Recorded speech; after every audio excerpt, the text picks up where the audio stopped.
Dear participants and our expert of the session, Engineer Sumit Kumar, Scientist SC, Punjab Remote Sensing Center, Ludhiana. Sir, welcome to you, sir. And thank you very much for finding time from your official hours to deliver the lecture. To all the participants, Engineer Sumit Kumar is working as a scientist in Punjab Remote Sensing Center, Ludhiana. Sir is BTech in Civil Engineering from Himachal Pradesh University. He has done his Master's MTech in Geomatics Engineering from IIT Roorkee. He is also pursuing his PhD from IIT Roorkee under Professor S.K. Ghosh. So, and Director Punjab Remote Sensing Center, Ludhiana. So, thank you very much, sir, for finding time, and I welcome you to the session for delivering your expertise in the field. Thank you, sir, for the nice introduction. So myself, Sumit Kumar. So currently I'm working as a scientist in Punjab Remote Sensing Center.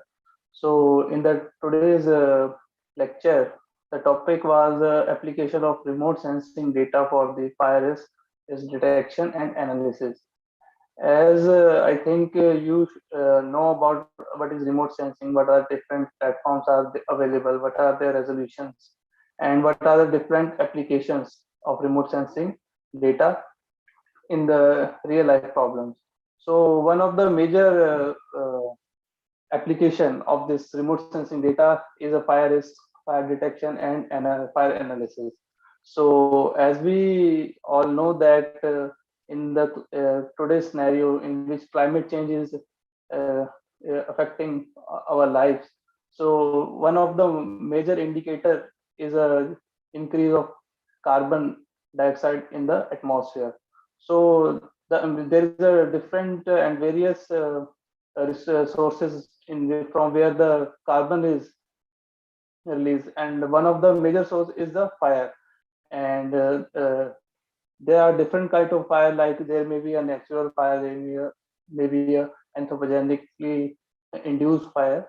So basically in this lecture, I will tell you about what are the various tools are available, what are the various satellites are available, what are the different kind of methods to analyze the fire and its detection and analysis.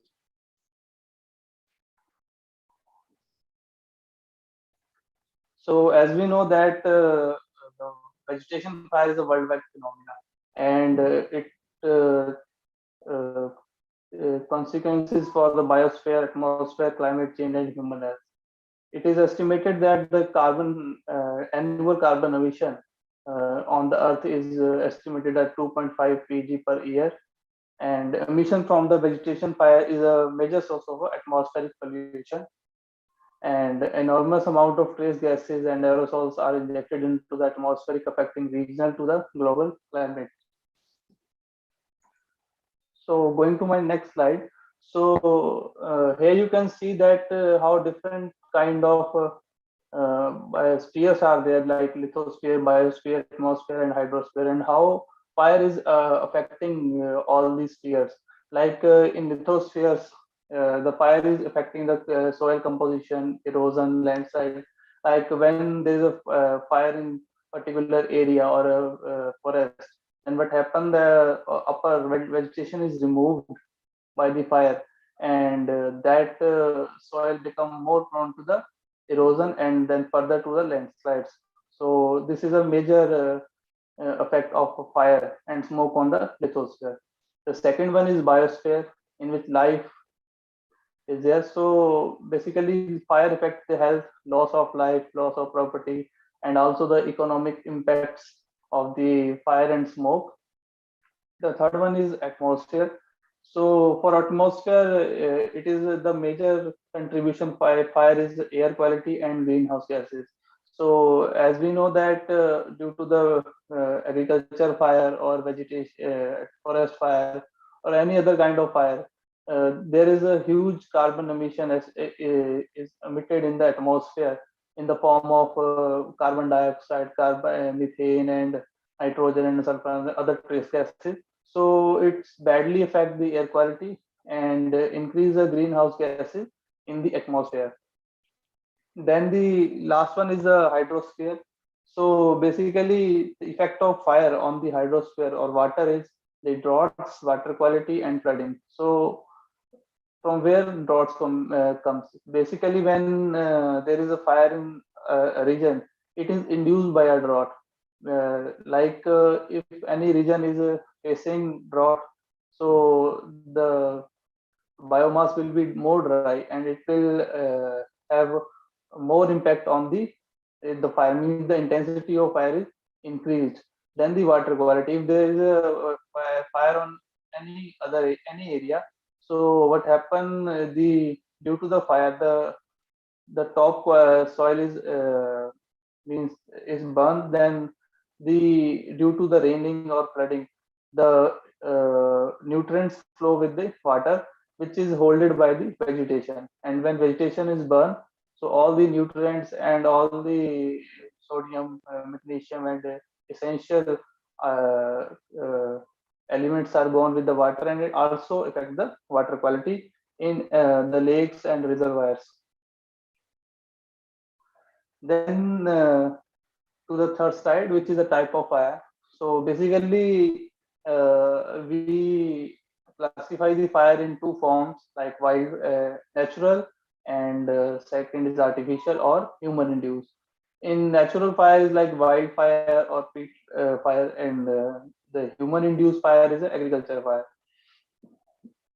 As the some of the research said that above 90 to 95% of fire, the main reason is anthropogenic. So means a lot of fire is induced by a human. Then and the type of fire like wildfire. So what does it burn? So basically in wildlife fire, so the burning of forest, shrubs, grass, it's contained. And in agriculture fire, the burning of crop, grasses, and shrubs is there. In the peat, like peat is a soil like material inside the top layer, so it also burn. So it is classified as a peat fire. So second one is when does it burn? So year round, variable from year to year. Like wildfire, basically in Indian scenario, it is wildfire starts from the month of March, April, and rise in May and June. And in the US, the wildfire, basically you also heard about the California fire. So it is in the December or January month, and in Australia also there's January to Feb, March. The main wildfire will be there. And in agriculture fire, because it is a seasonal type of fire.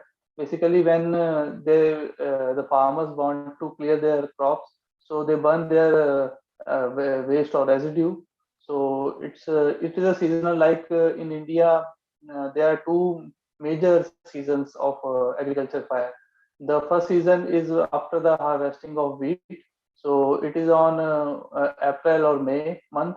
And the second one is the burning of rice residue, which comes in November month. And the peat fire is a seasonal, variable from year to year.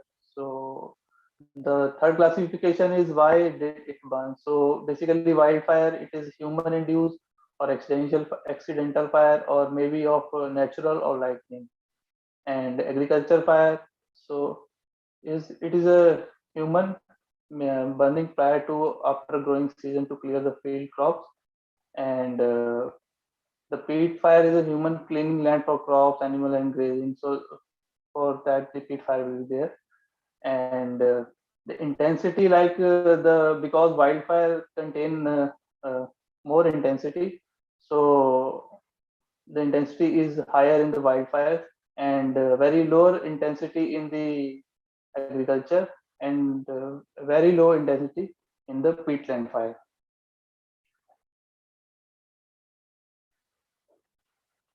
So going to the next slide. So it is the climate and wildfire. So as fire reflects a complex connection between the weather and climate conditions and ecosystem process. Like if there is a rise in the temperature, so it creates a dry condition in forest, and which means increase or accelerate the fire.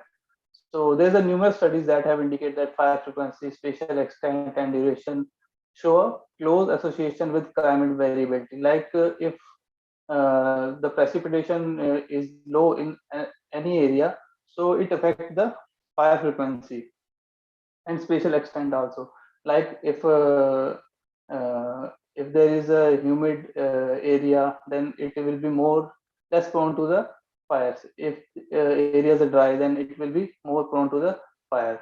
Like so climate plays a major role in the intensity and frequency of the fire and the spatial extent of the fire. Like it will be the means it will be contain very small area, or it will extend to a very large area.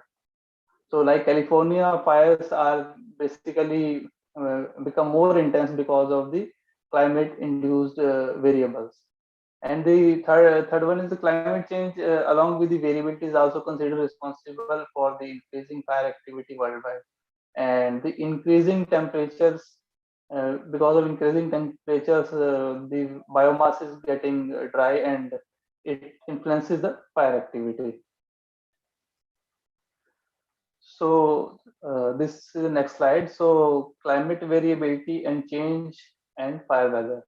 So basically in this chart you can see that there is a classification of fire in term of the area and the time. So for a small area it's called flame, and the the variables are like oxygen, heat, and fuel. If there is a more oxygen, then it will be getting more fire, then fuel, and then heat.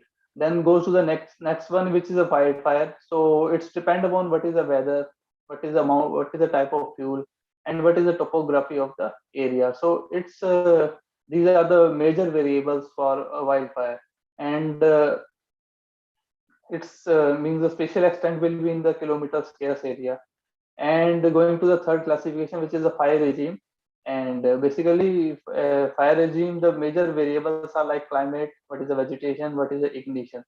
So it's calculated in decades. Like if we want to see what are the fire regime of India, so we have to analyze the data of 100 years, so to see what is type of climate is there, what is type of the vegetation is there, what are the ignition patterns, and what are the main sources which are which are responsible for the fire. So by computing that, then we are able to map the fire regime. Now the role of the fire in the environment. So in the role, basically fire it is divided into fire occurrence and the fire effects. So fires are the widespread seasonal events in many regions and around the world, and affect millions of hectares of the vegetated land every year. So from there are estimates from the satellite imagery that the total global burn area between 2000 to 2008 is ranged from the 330 to 431 million hectares of the area. And it is predicted that due to the climate change, there will be the increasing trends of the global fire activity leading to the increase in global burn area. So as we know that if the area or burn area is increasing, then there will be more emissions of carbon into the atmosphere, which will means replicate the means it will put more carbon on the atmosphere and increase the rate of climate change. Then there are the effects of climate. So the positive effects of the climate is it helps to maintain the biodiversity, productivity, and recycling of nutrients. And fire may also be detrimental for the normal functioning of ecosystem. If it is excessive, because in a small amount it will basically contribute to a ecosystem. Like there are some small plants and some there are big plants. So what happens when there is a fire in particular area, so the canopy of the big plants will be burned, and it will give chance to the small plants to have a growth. So if there is no fire event, then there will be no very little amount of recycling of nutrients and biodiversity in the particular area. So in some cases it is also helpful in biodiversity, but in very small area and in low intensity. If it, intensity is increased or the frequency is increased, then it is a detrimental to the environment. So the next slide is the biomass burning.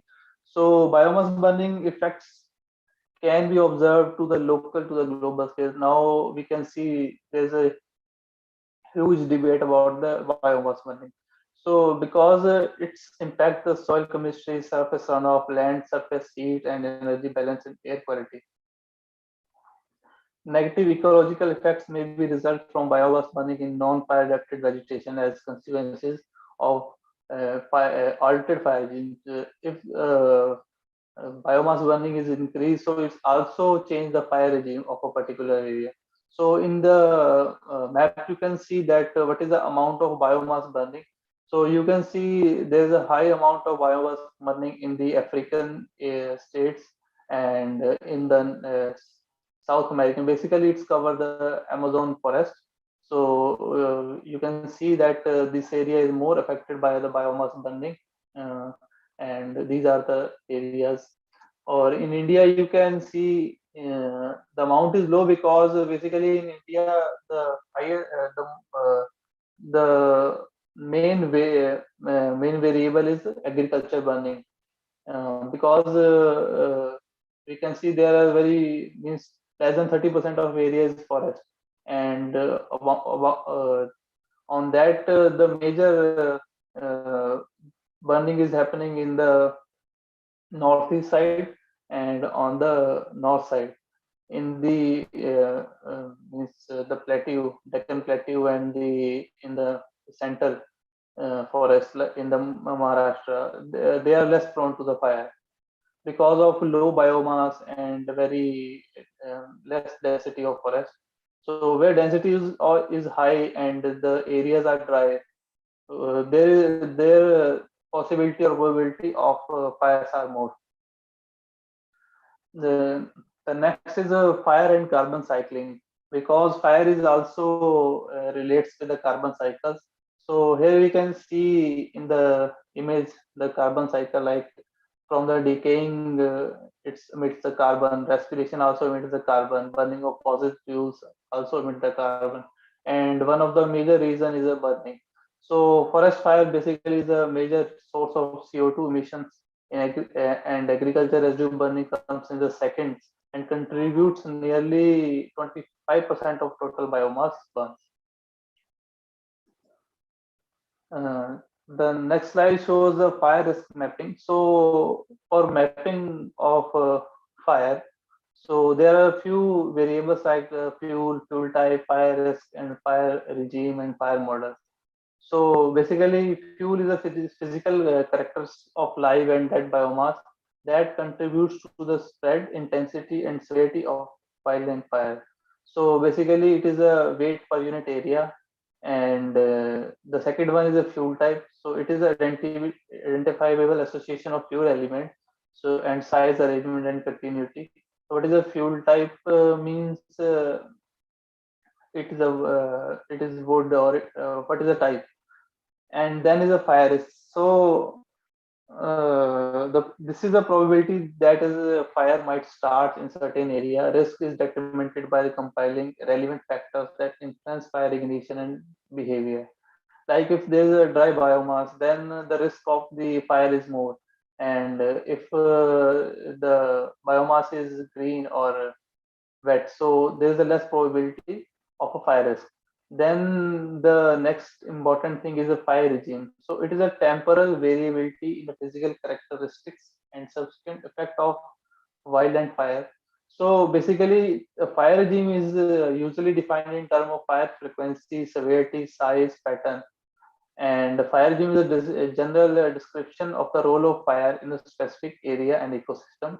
So it refers to the natural fire occurring over extended period of time. So the fire regime is basically when you have a data of extended period of time for a specific area. Then you see what is the fire frequency, means what is the frequency of fire, means after how much time the same area get fired and burned. And there the severity means how much severe is the fire is there, means if the severity is very low, we also see what is the amount of biomass is there. If the biomass is like forest, then the severity, we can say that will be more. And in the shrublands or grassland, the severity will be less. And then size and the pattern, means what are the patterns of fire. Then the last one is the fire model. So it is describe the potential of characteristics of fire. Then next is a landscape mining and monitoring. So for the Sumit sir, sorry to interrupt you. yes sir. There are 3 red lines which have been marked maybe by mistake, which are occurring on the Let me screen. say. Sir, So it if you is. can please, pardon? Oh, I will check. I will. These lines are there.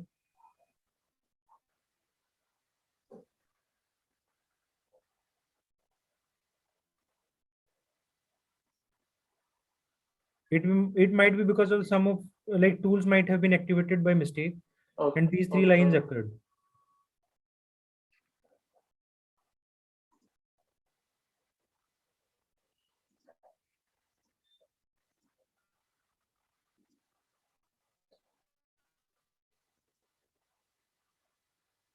Yes, now they are not visible. No. Yes, yes, yes. Okay. Okay. Thank you. Okay, okay.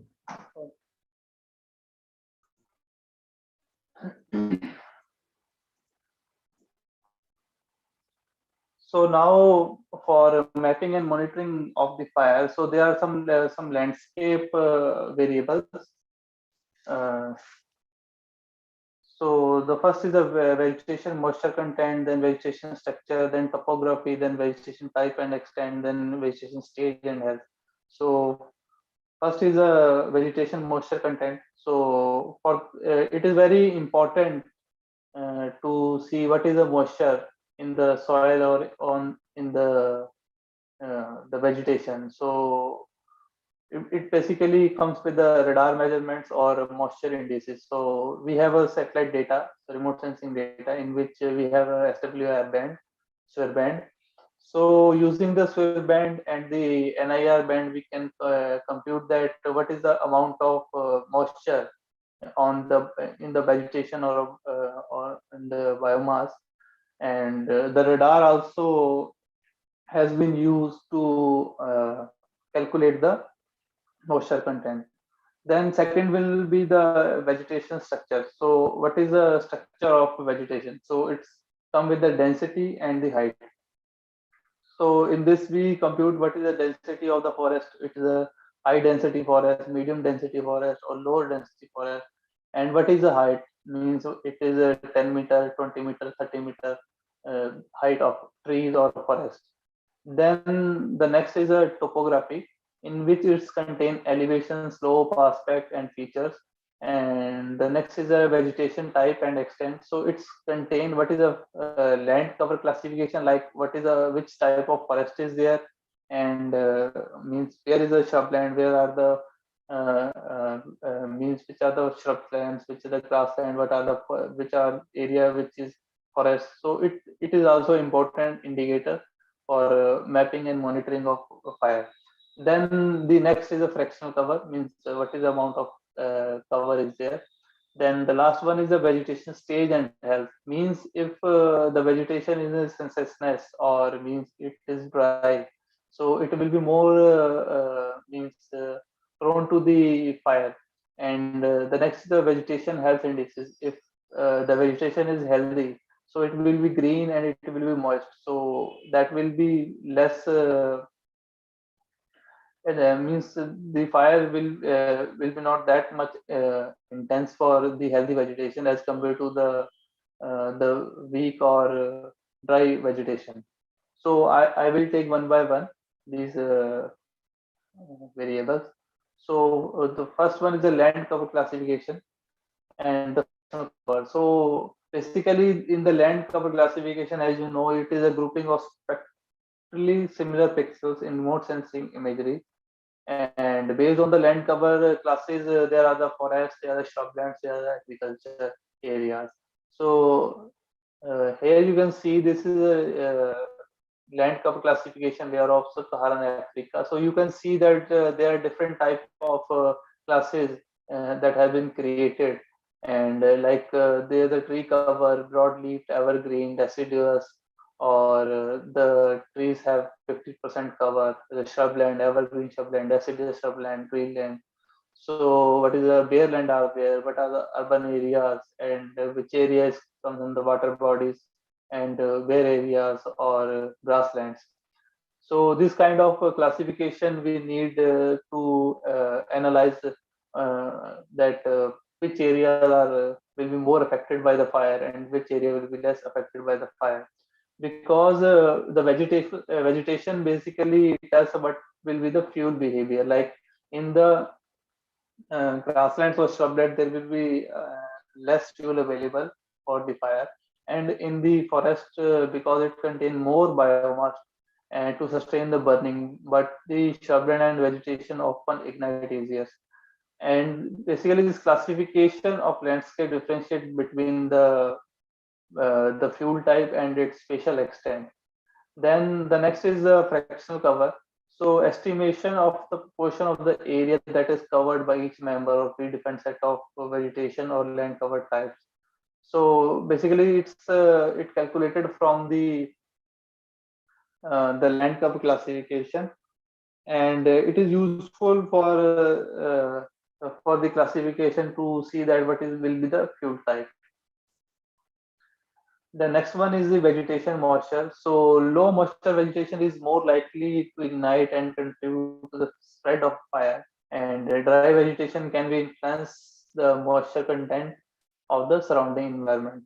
So the absolute measurement of plant water content through fuel moisture content. So like fuel moisture content is a ratio of leaf water content and dry water content, and it is also quantified directly by the evapotranspiration. So basically, we compute the moisture content by using their several indices like ND, WI, ND, MI, and ESI. So these are the water index, dry matter index, and evaporative stress index. So by using our remote sensing imagery, and we can compute NDWI like using SWIR band, SWIR 1 minus SWIR 2, or SWIR 1 minus NDVI. So using the SWIR bands and the near infrared band, we can compute what is the amount of water is available on the biomass, and if there is a dry biomass, so what is the amount of dryness and the spatial extent. Then the radar remote sensing also provides the moisture content. The next one is a vegetation stage and health. So basically, unhealthy vegetation has a higher percentage of dead branches and leaves to provide easier burn fuel for the fire. So in the map, you can see that there's a days of year, and NDVI, which is the vegetation index. So if the NDVI is increasing, then there will be more green biomass will be there, and if there is a less NDVI, then will be a low means moisture is there, and the trees or leaves are dry. So these dry leaves will be more affected by the fire. So there are different type of means analysis to see that how much amount of biomass is dry biomass, how much amount of the biomass is live or green biomass. So we conclude with this land surface phenology. So use satellites and sensors to track the seasonal pattern of variation of vegetated land surface. Like as we know in the Indian scenario, basically the trees become dry in the winter season. So and some of the trees gets dry in the summer season. So the trees which get dry in the summer season will be more affected by the fire. And for the monitoring of the stage and the health, so there are several indices, like I have just listed three indices, like NDVI, EVI, and SAVI. So basically, NDVI is normalized difference vegetation index, and EVI is enhanced vegetation index, SAVI is the soil adjusted vegetation index. So these are the different index. So, and there are some formulas for these index, and some bands they are using, from which these index are calculated, and using these indexes in time series manner, we can compute what is the phenology of a particular forest, and when the forest will be have a high NDVI value, then it will have more green, and when the value is low, then it will be dry forest. The now I am telling about the NDVI. So basically, NDVI is a metric for the vegetation health and phenology. So this is also very important indices in the remote sensing area. So basically, this NDVI is using for the monitoring of vegetation. So it tell about the greenness. Like in NDVI, basically we use the near infrared band and the red band.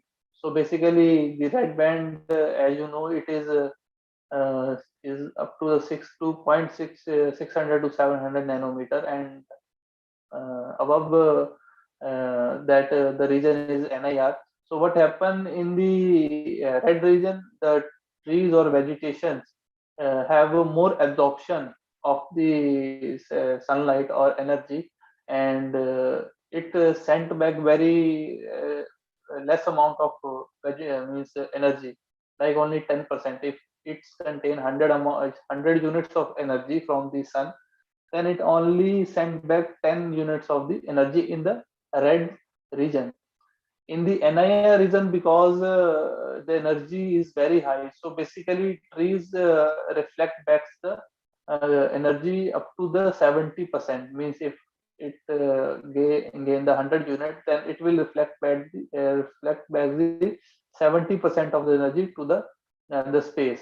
So using the difference, because only in vegetation the value of NIR is more and red band is less. So using this combination, so we derive a formula which is NDVI formula, like NIR minus red over NIR plus red. So the values come in the range of 0 minus 1 to 1. So value less than the negative value means there is no green leaves, and the higher the value, like to the positive one, so there will be more biomass in that particular area. So it is a very important or very major indices. Then the next one is the topography. So topography basically show that what is the elevation, slope, aspect, and canyon ridges, valves are there. So this is also a very important indicator for the fire mapping. Like if the slope is very high, or then the that particular area will be more affected than the aspect. So if it is a south facing area, then there will be more cases that this region will be affected by more fire.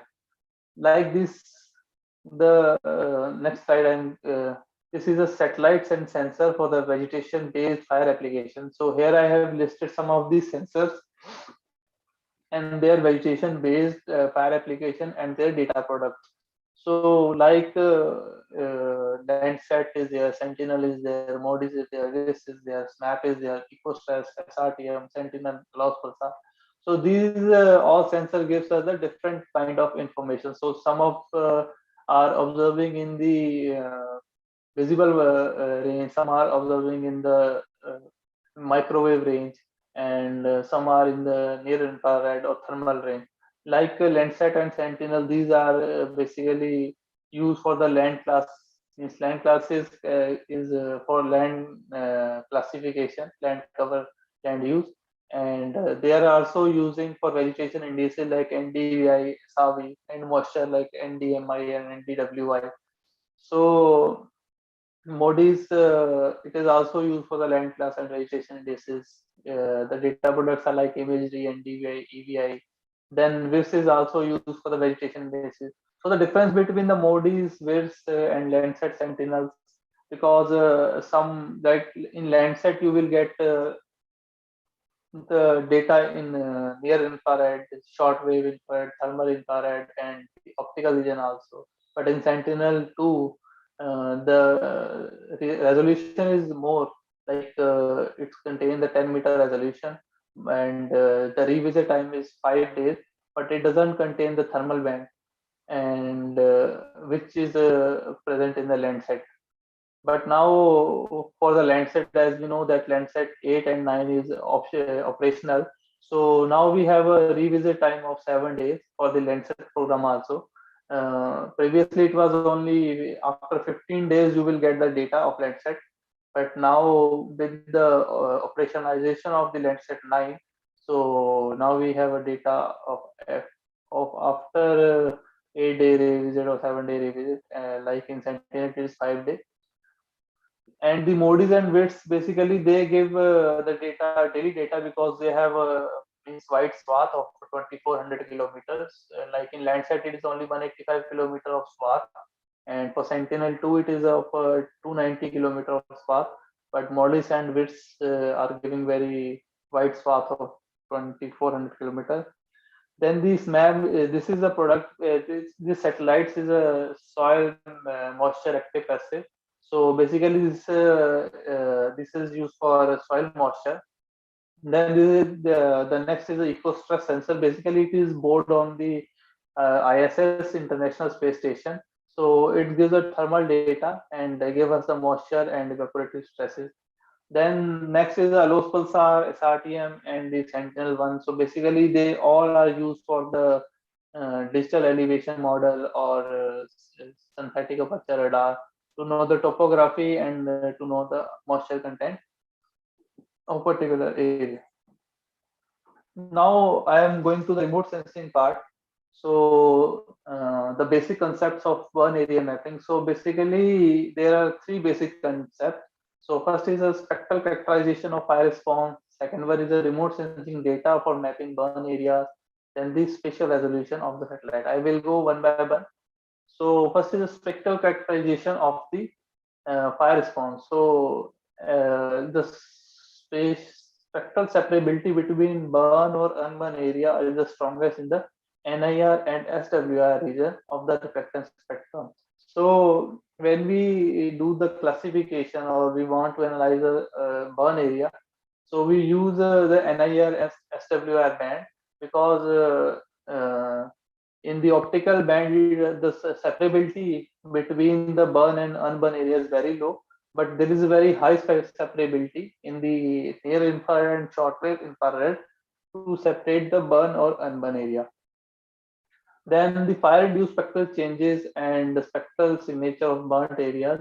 Then the spectral difference between the burn surface and other surface, and thereby creates a bias for detection algorithm. Like if there is a spectral difference, then it will be easy to classify or detect that which area is burn area, which area is not unburn area.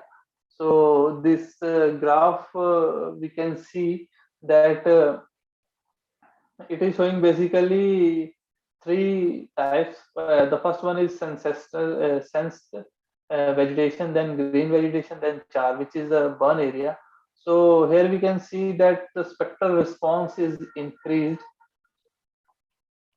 Like in the visible area, the difference between the green vegetation and burn area is very low because in this region both are means absorbing the energy. But in the NIR region, so we can see that there is a sudden height in the vegetation because the reflectance of the energy in this particular area, but there is very low reflectance in the burned area.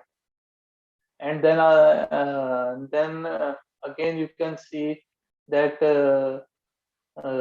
in the burn area and the green vegetation, the difference is very high in the SWI region, and this is a sensitive vegetation. So you can see that in the NIA region and the SWI region, the separability is more, and particularly we also use this region for the classification of burn or unburn areas. So the next is the spatial resolution of the satellite. So spatial resolution between the size of it have a relationship between the size of burn scar and the spatial resolution of remote sensing data. So the estimation of the burn area improve as the resolution improves. So it's also depend that on what is our study area is there. So we are applying on global or regional or local level. Like if we want to analyze the fire pattern for the whole earth, then we can use the MODIS or PIS data, but their spatial resolution is very close, like 500 meter by 500 meter. They have 1 pixel. And if we want to do some kind of regional kind of like for North India or southern India or Eastern India, then we can use the Landsat data which have 30-meter resolution. And if we just want to focus on a single state or a single district, so we have means data like Sentinel, which is giving the resolution of 10 meter. So as the study needs, like if it is a global study, then there is no need to use this Sentinel data, because uh, it will have a huge amount of data and is very impossible to process all the data. And so for the global studies we use some force resolution like MODIS. MODIS data is there and WITS data is there. So the spatial resolution is also important indicator. So it depends what is our study area, what is the extent of our study area. So we are doing local kind of study or regional kind of study or global kind of study. Then the remote sensing data for mapping the burn area, basically there are different resolution, the temporal, the spatial, and the spectral. So either we use a temporal resolution, either we use a spatial resolution, either we use a spectral resolution, or we can do the combination of these also. And the accuracy of these estimates will depend mainly upon the type of image. And basically for the fire discrimination there are two categories, like monotemporal data or multi-temporal data. So in monotemporal data we use a single image, and using the spectral signatures and the spatial extent we do the classification.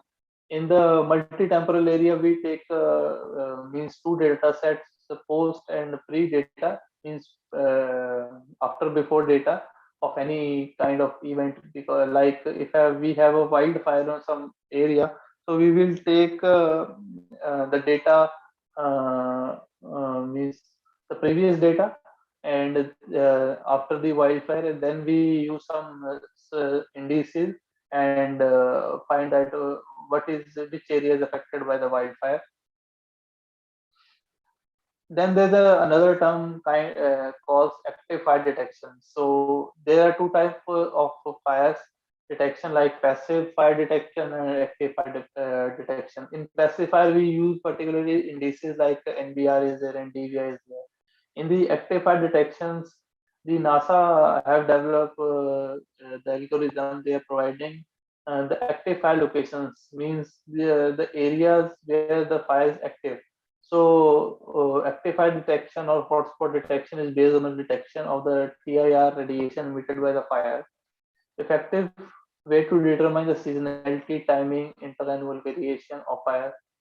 There are numerous air quality and carbon emission studies which use this active fire detection and to analyze what is amount of means carbon emission from particular area. So here you can see these are the active fire points in the Punjab due to the rice residue burning. So you can see these are the active fire points, and you can also see the smoke due to these burning. So these are this is example of active fire data. Then the next one is the passive. For the passive, there are different spectral indices like NBR. So NBR is a normalized burn ratio. So it uses the NIR and SWIR band. So it's because the reflectance is more in NIR and the reflectance is less in SWIR. So we use NIR minus SWIR over NIR plus SWIR. And this is also for the mono multi-temporal, we use NDY pre-fire minus NDY post-fire, like same for DNBR, to know what is the severity of the fire event. Then there is a SWIR index, which is a SWIR over NIR, and there's a burn area index also there, which is used to compute the burn area. For now, I'm going to tell you what how can we compute the carbon emission due to the biomass burning. As there's a biomass burning in an area, so how we can compute that what amount of biomass will be burned due to any kind of event. So it is basically there are four main components, which is modeling scale, biomass load, burning efficiency, and emission factor. So modeling scale as a biomass burning is a complex issue resulting from both natural and anthropogenic processes. This factor determine the fire occurrence and behavior can be viewed and approached at multiple temporal and spatial scales. So at the global scales, fire distribution follows similar spectral trends every year, and only during big events have enormous fire product spatial temporal distribution between the observed. And modeling the emission at this level is essential when working with the atmospheric models. So at the local scale, they have a cumulative and net effect in the global atmosphere on the medium and long term, which is caused by the regional climate characteristics and the destructive fire properties. So basically, to know what is the amount of emission, so there are three terms like BL, BE, and E. So BL is a biomass or fuel load. Then B is a burning efficiency, which is the amount of biomass burned, and then E is a trace gas release per unit dry matter, and MX is a unit area burn. If the unit area is burned, then how much emission will be there?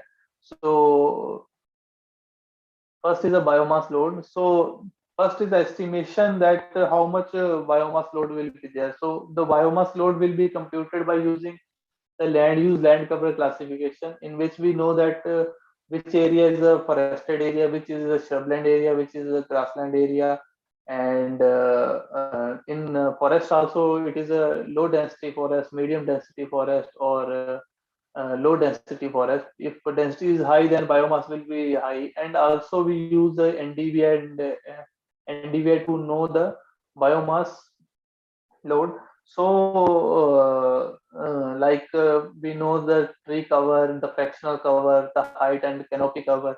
So from these all variables, we know what is the biomass load per unit area. And the second one is the burning efficiency.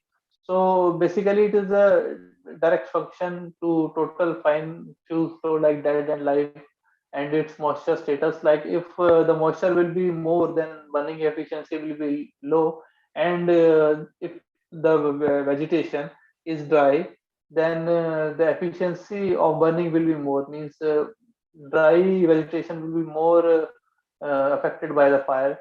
Then in the remote sensing, we use the moisture indices to know what is the amount of water, or we can also take some samples and know that what is the burning efficiency of a particular vegetation in the fire event.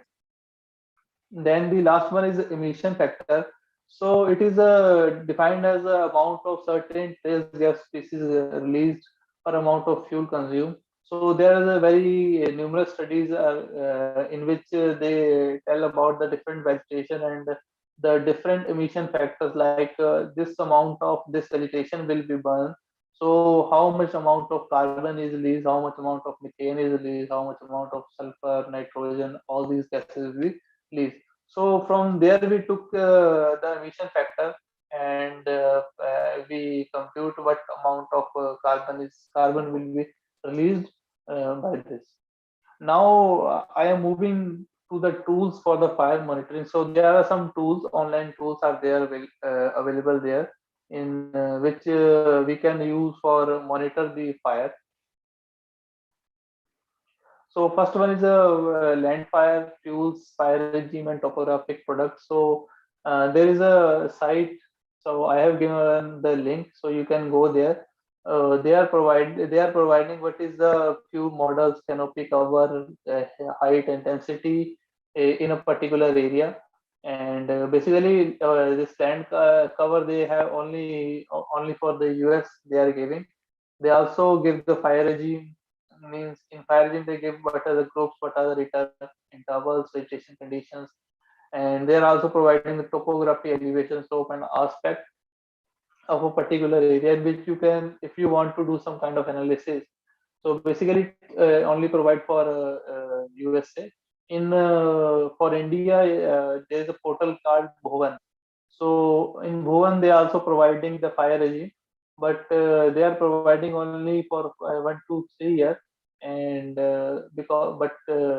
in land fire, they are providing for the various factor, like what are the fuel models, canopy cover, height, density, turn intervals, and also using the topography. The second one is the FARMS, which is a fire information for resource management system. So it is a very important tool. So basically, it was developed to provide a real-time active fire location to the natural resource manager. So if any kind of fire event will be happen, so by using the active fire data, you can see in the forms, like there are different options are available. Like if you want to see of today's, if 24 hours, 7 day, and you can customize that up to this day. If you zoom to a particular location, then it will tell that what is the amount of fire events occurred in that particular area. So this is also a very important tool, and you can also download the data of active fire components to see that what is the amount, or what is the occurrence, and what is the frequency of a particular fire events in a particular area. The next one is a Earth Engine app. So they also providing the live fuel moisture content. So you can compute the fuel moisture content on a particular area by using these Earth Engine apps. The next one is the Global Wildfire Information System, GWIS. So this system is also very important. Basically, it tell you about the global wildfire information, and also tell you about the amount of black carbon, carbon dioxide, sulfur dioxide, organic carbon emitted. And here you can see that I have taken the last 30 days data, means of January month. So you can see the fire events occurring in the northern India, and in particular in Pakistan, you can see there is green or yellow pixels. So it is showing that the amount of methane emitted in this particular area. So it shows that this particular area is affected by the fire, or it is maybe of agriculture fire or forest fire, and means this site will tell you about the active fire location, the burn areas, the fire emissions. Means it will give you all information regarding the fire event in any area in the globe. The next one is a GFED, which is a Global Fire Emission Database. So it has been used by the atmospheric and biochemical modeling group. So as an input data set, they use the Modis data. So they use Modis data for this for this GFED database. So basically, GFD also serve as a benchmark for optimizing fire modules in dynamic global vegetation and Earth system models for the fire emission estimate derived from the fire relative power. So finally, burn area from GFD has been provided by the mean of early warning system. So the first version of GFD was released in 2004, and there are several revision has been done for the burn area estimates or carbon emission estimates. So this is the site of the GFED, in which you can see that what is in this particular image, you will see that what is the amount of methane has been emitted in the last 1 month. So we can see that the Pakistan in the is affected. We can also see here this region. Uh, the Southeast Asia region is affected, and in South India, there are some parts which is affected by the fire. Means methane emission. Basically, they take the active fire locations and burn area data they use, and from there they compute the amount of means amount of methane has been released in that particular area. You can also customize your study area, and there you will get the fire count, the fire occurrence, and you can also display the line chart, bar charts of analysis of any particular area. So this is also very helpful website and database. Now I am taking a case study to tell you about how we can use this fire emission database or data to know the fire behavior. So I have taken basically 3 objectives. So the objective was to study the fire trends and fire pattern in the Punjab. So the monthly and yearly trends of the crop residue burning has been studied, and district-wise analysis has been done.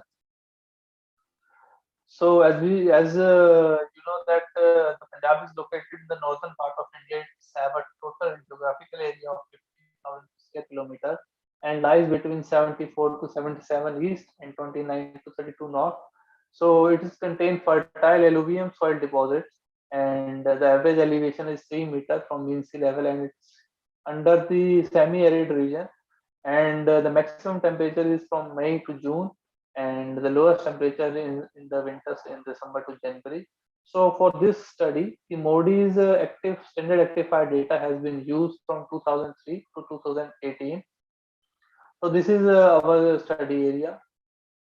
So basically, the active fire product has been used, and yearly and monthly fire activity has been investigated for the 2 burning areas periods, which is the Rabi season and the Kharif season. So Rabi is from for the Rabi, the burning is happen in the April and May, and for Kharif, the burning is happen in the October and November.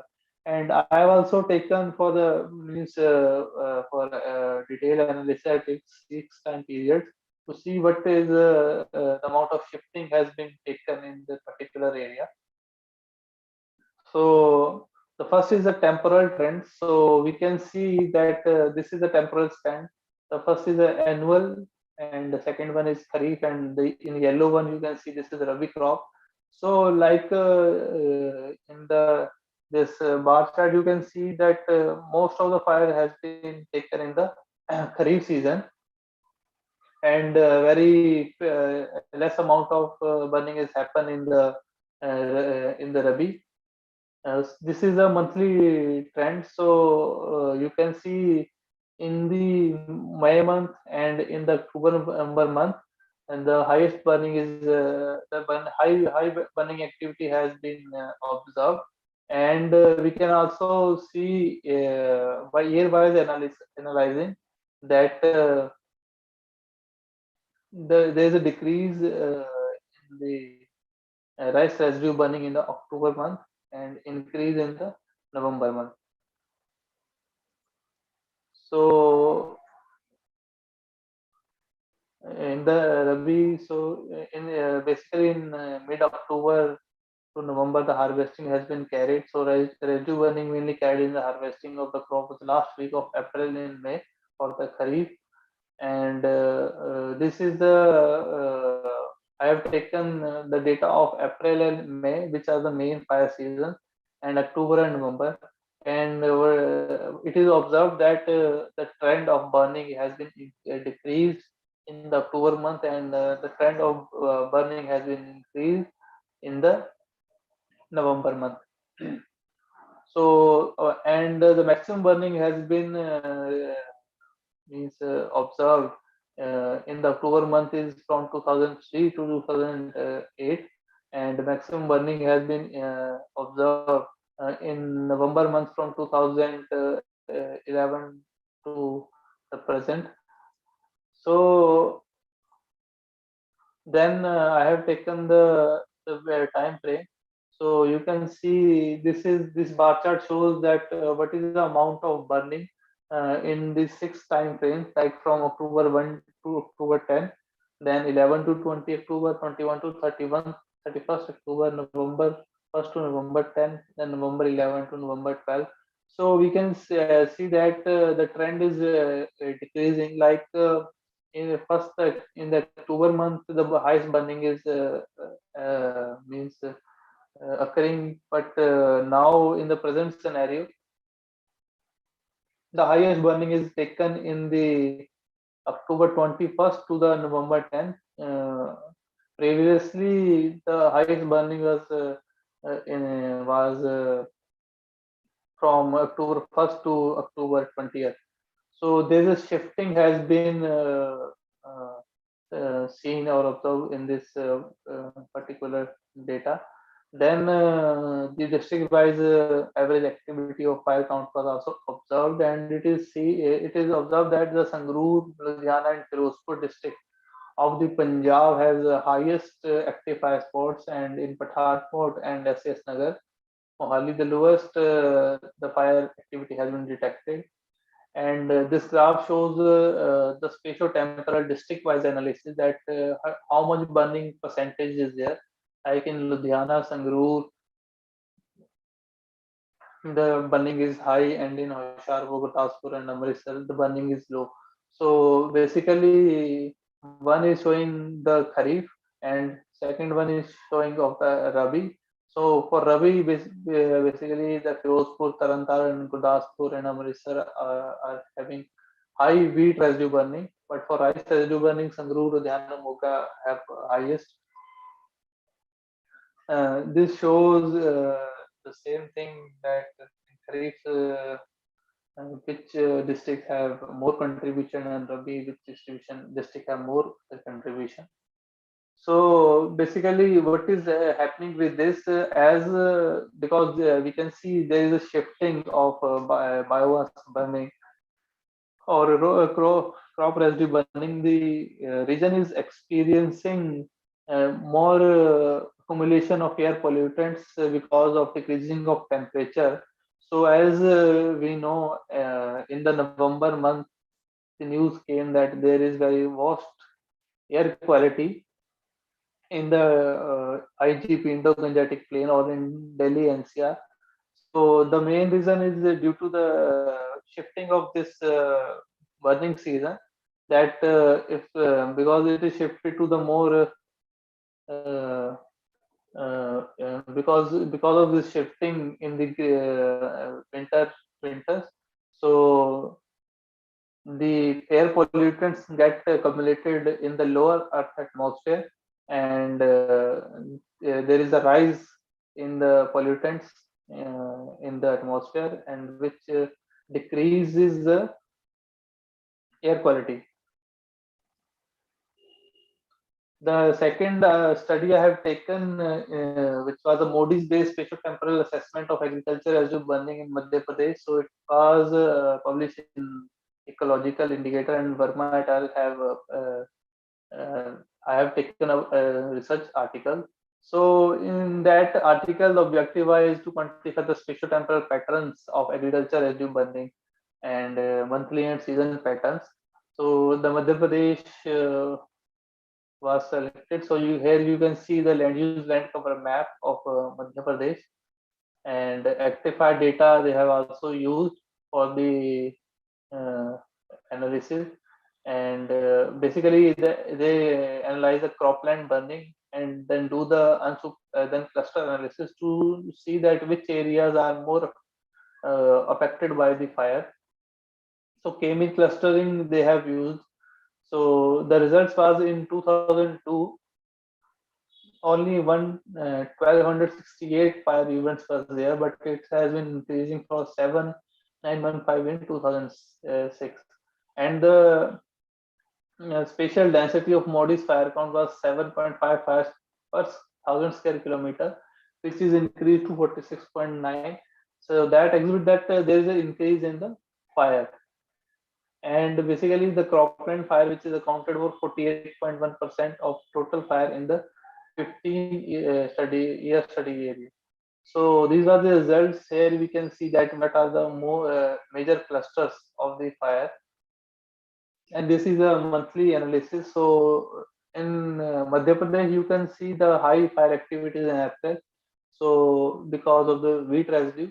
So in Punjab, the residue burning, the fuel type is same, like vegetation burning or agriculture residue burning is there, but the temporal scale is different. Like in Punjab, the highest burning is happening in November. In Madhya Pradesh, it is happening in April, and in November there is very low fire activity in Madhya Pradesh. And these are the results.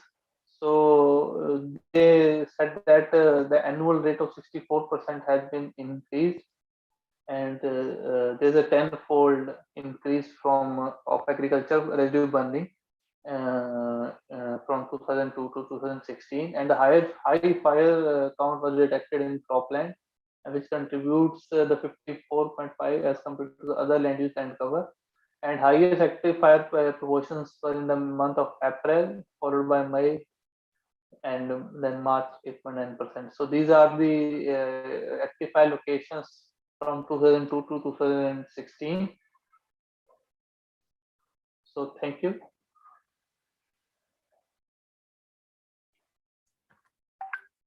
Thank you very much, Sumitji.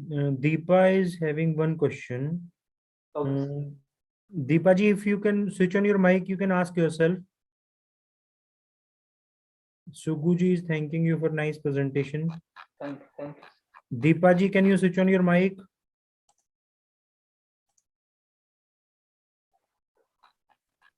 Hello, am I Yeah, audible, yes, sir? Deepa ji. Yes, Deepa ji.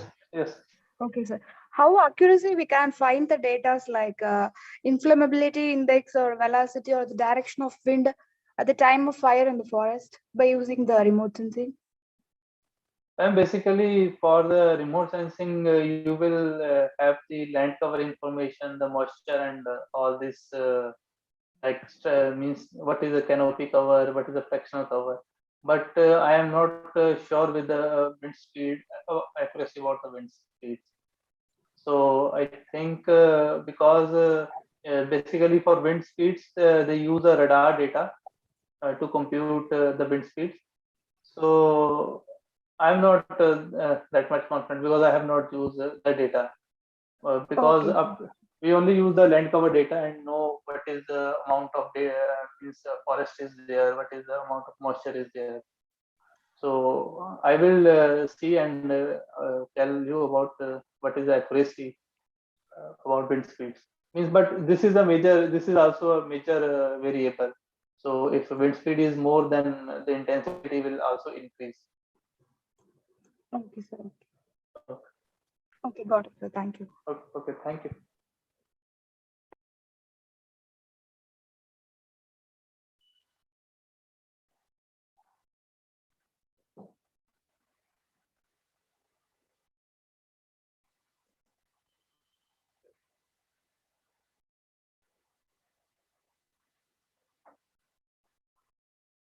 Manoj sir आपका mute है mic. Yeah. Thank you very much, Sumit, for delivering this expert lecture on this very important topic, because as soon as Delhi gets choked, people from Haryana and Punjab, or the farmers from Haryana and Punjab, are getting these kind of threats that because of this forest fire burning in agricultural fields, it has become evident that this should be stopped. and there should be, Yes. we should find some alternative technique. And apart from stopping by the time these techniques are developed, we should start, let's say, by punishing people, or these kind of techniques have been identified to specifically mark these agricultural field farm Yes. fires Yes. to the ground. So Yes. it helps various decision makers, specifically for the district commissioners and DMs, to specifically locate those farm fires and try to, let's say, extinguish them. So Yes, thank you yes. very much, Sumit, for speaking on such an important topic. And we are highly obliged for your timely help and remaining available for the two alternative sessions where Professor Garg was not sure of delivering his lecture. So thank you very much for remaining available for both the sessions. Thank you very much, Sumit. Thank you so much, sir. Thank you. Okay. Thank you very much for the time also. Like we planned it up to 2:30 only. So thank you very much. Okay, thank you, sir. Okay. See you, Sumit, sir. Okay, sir. Thank you. Okay.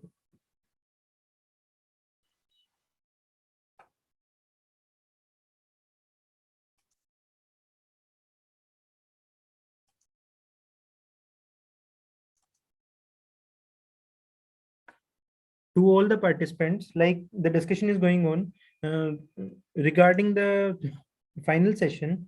uh, Engineer Sumit has already delivered the final technical session, but will require one valedictory session also from the purpose of AICT also, and from the purpose of our university also. So I request you all to kindly switch on your videos.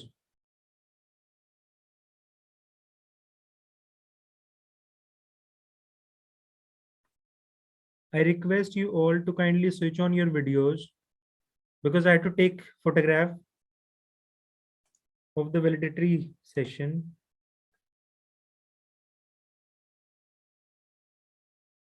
Mohan Vishal Gupta sir, kindly बैठ जाइए sir थोड़ा सा. Hello, sir. Hello, it's good to see you all, and I hope I disturbed you a lot during all these sessions.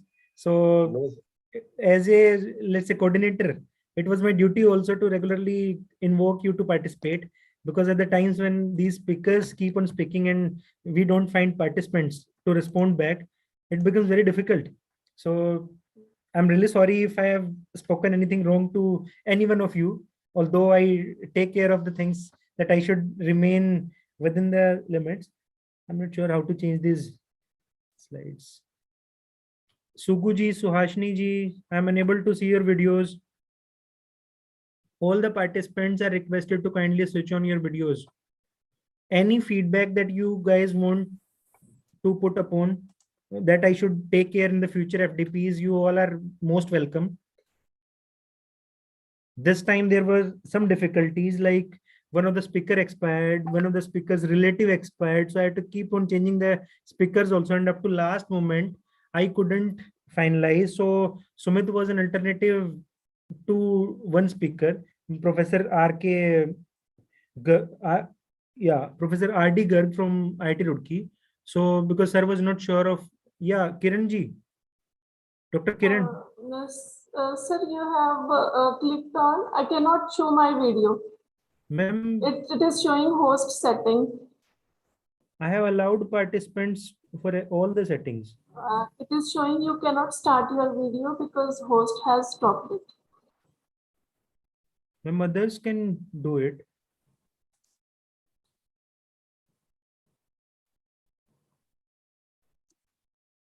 I have, as a host, I have allowed everyone to show the video. If it's possible, kindly check at your system level. Okay, sir. Should I send a screenshot what it is showing? You cannot start your video because host has stopped it. Ma'am, I have to click few of the screenshots of I wasn't allowed through. It doesn't my matter, mobile sir. phone. It's okay. It's okay, sir. I have to click some of the screenshots of these participants. So I requested you all to switch on your videos.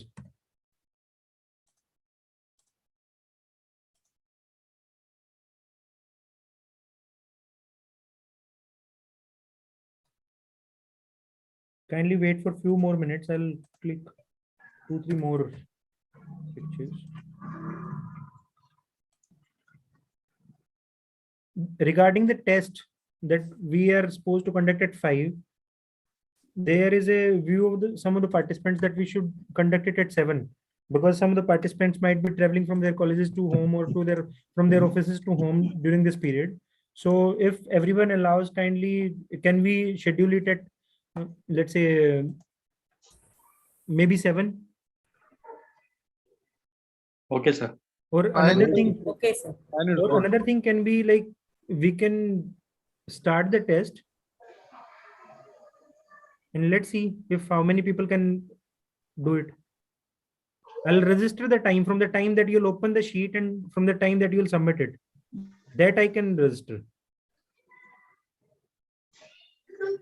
Yeah, we can start the test now as per the schedule. As per the schedule also we can start, or we can do it at 7 also. I don't have any problem, because I have to compile all the attendance also.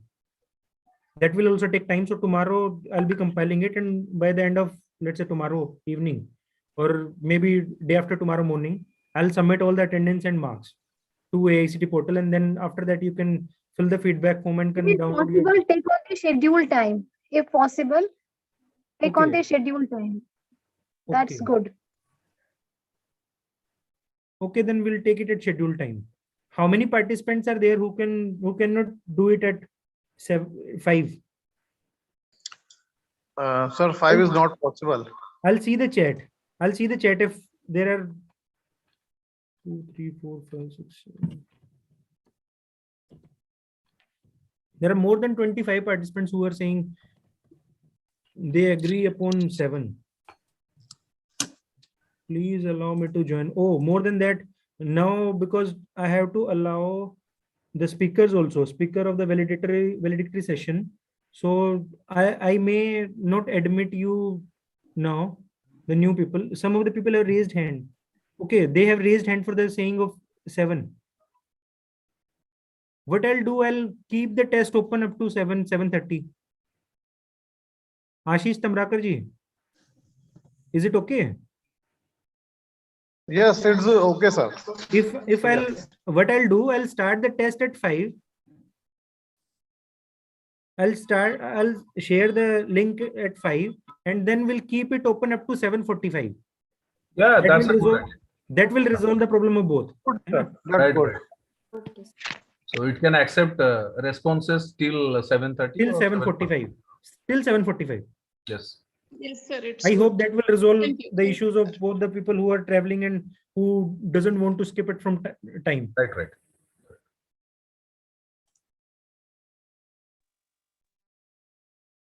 So to all the people who are, let's say, any feedback for the future FDPs?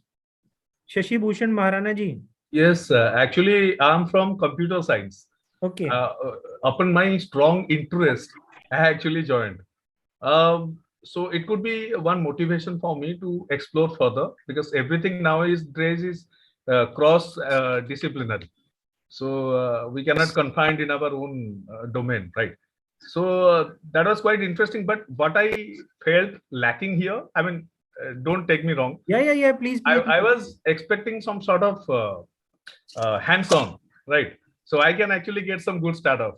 So it was completely missing in this 5 days. Sir, actually the thing was, it was planned in the physical mode. That's why these days now, it is not starting from Monday. It was planned in the physical mode. So it was starting on Thursday, so that people who can get 2 days leave from their institute also. So within 2 days leave, they can come here at Murthal and can do the hands-on. But by AICT, it was forced upon us that we should get this from offline to online mode. So that's where the problem occurred. Otherwise, it was planned in that manner only, that all the afternoon sessions will be hands-on. There would have been 5 hands-on sessions. Yeah, but we could have conducted practice session online also. I mean, we could have. Sir, in the first FDP of mine, I was allocated 2 FDPs by AICT. Right. So in the first FDP, we tried it, but we couldn't succeed because most of the participants were not responding back. That's where the problem was. When the, let's say, this grasshopper thing, it was planned in physical mode only, because the speaker was supposed to travel to India. So it was supposed to be in physical mode, and he shared the files with me. But from the first 3 days, when none of the participant was responding back even to the questions by the speakers, it became difficult for us also. Next time I'll But take care. the Even if the reality is participant, in any FDP, there will be 20 to 25% responses you will get, really. But there are a lot of background issues, like people get it recorded, so in their convenient time they will look at it back. So okay, there are a lot of issues. So we cannot, I'll then preferably do, see, our university has been allocated an Atal center. So our university will be organizing almost more than 50 FDPs in a year every year. So from next time onwards, what we'll do is we will try to go with the hands-on session. That will be a better approach. I strongly agree with you, but due to this online processing, now it is difficult. okay. I also strongly agree, Dr. Mahendran, which has written the excellent session, sir, but the sessions may not be conducted on Sundays. I strongly agree. Next time onwards, I'll prefer no Sunday or Saturday exercise, because I also had to sit at office and my kids were also waiting at home. So for you also, the similar kind of exercises might have been occurred, and you were also facing the similar kind of problems at your home. So anyone else who wants to give any feedback? Thank you, Shashi Bhushan ji. Thank you very much. Yeah, thank you also, and all the participants also, because their interventions also make us learn more, because I am quite naive. I have to explore a lot to understand. And a special thanks to Manoj sir. Sir, thank nice you, Ashish ji. conduction of Thank you very program, much. sir. Nice conduction from your side, sir. Nice Thank you, cooperation, sir. Thank you very much. Thank you. To all the participants, those who are leaving the room, I won't be able to admit you back because of my restriction that I have to admit all the invited speakers and the department chairperson, then vice chancellor sir, even council president, our worthy registrar sir, all these people. So I won't be able to admit you back. So either Manoj, kindly don't leave. yeah, one more thing. Yes, sir. What I become being from CS, I can little bit suggest this. This 100 bottleneck should not be there. Sir, So that there are was a the lot of limitation. confusion, right? First Sir, come, yes, first yes. place. So you Sir, can organize it on WebEx or any pro edition, not a free edition of Zoom. So it is Sir, restricting 100. Sir, it's not free edition of Zoom. Our university has purchased it, but for purchasing it in one session, because we have gone with the WebEx now. So WebEx, we are having some 1,000 participation allowed. Yes, yes, yes. But there is a problem in WebEx that while joining, na, lot of participants face lot of difficulties if they are not having WebEx accounts. So there lies the problem. Okay, please explore it, because splitting yes, sir, sure, participant over YouTube and here Sure. causes Sure, issue. sir. Yeah. And Okay. this was the last FDP in the financial year, so our university Yes, opposed it, 2022. that we shouldn't go with another, let's say, more than some 18,000 rupees were to be invested. So the university thought of, let's not go with that. So that was the problem. I strongly agree with you that it should have been more. Yes. So should we leave so other people can join in this meeting? No, there is a room. My Dean, Faculty of Architecture, Urban and Town Planning, Professor Ajay Munga has joined. He has helped us a lot during the planning phase of this FDPs and during the conduction of the FDP also. So he has remained very instrumental in this. So Ajay sir, I welcome you and thank you very much for joining well in time, sir.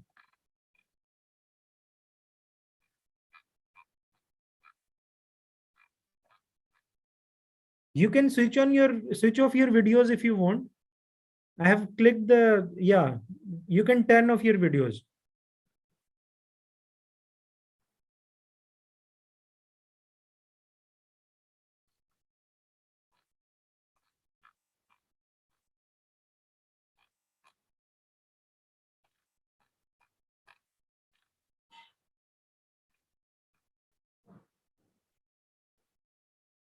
I'm very thankful to all the participants who remain very patient, but I request you all to kindly remain engaged in all the discussions that the experts want.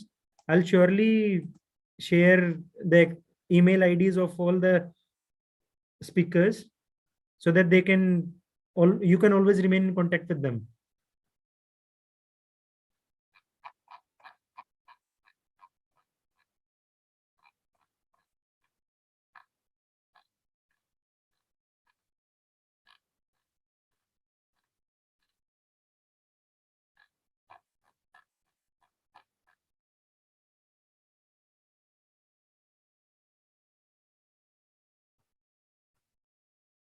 Sneh, are you there?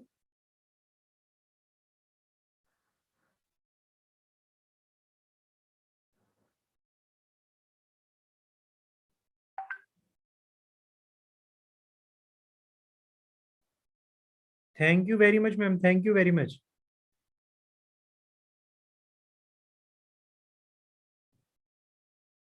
There were 5 FDPs to all the participants. There were 5 FDPs this AICT has allowed to our institute, and 2 were allocated to me. So I feel privileged in telling that I got 200 applications for both the courses, and apart from those 200 applications, I could, people responded back and sent me a mail saying that we want to register. So in first FDP, I could get more than 50 mails, and in second FDP also, I could get more than 30 emails people who wanted to register. So I am very thankful to all the participants and for this particular.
Thank you very much, everyone, for making so nice comments.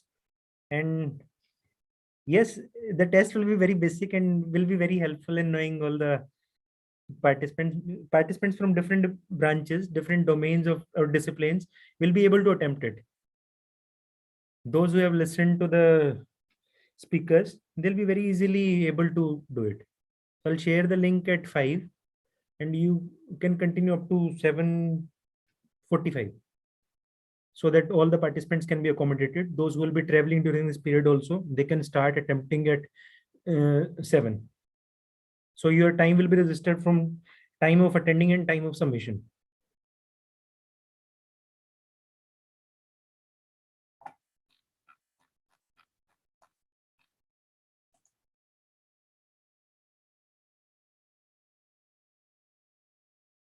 So you are all are requested to kindly remain keep patience. By the time all our dignitaries will join, they all are very punctual to time and they'll join within in time, well in time rather than saying on time.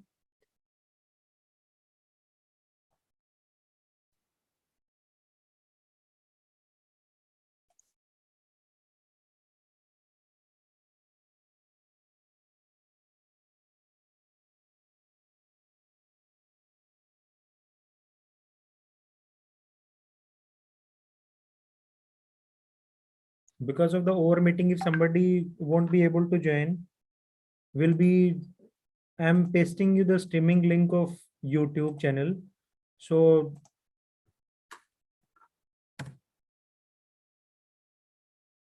The valedictory session can be, let's say, viewed on that also.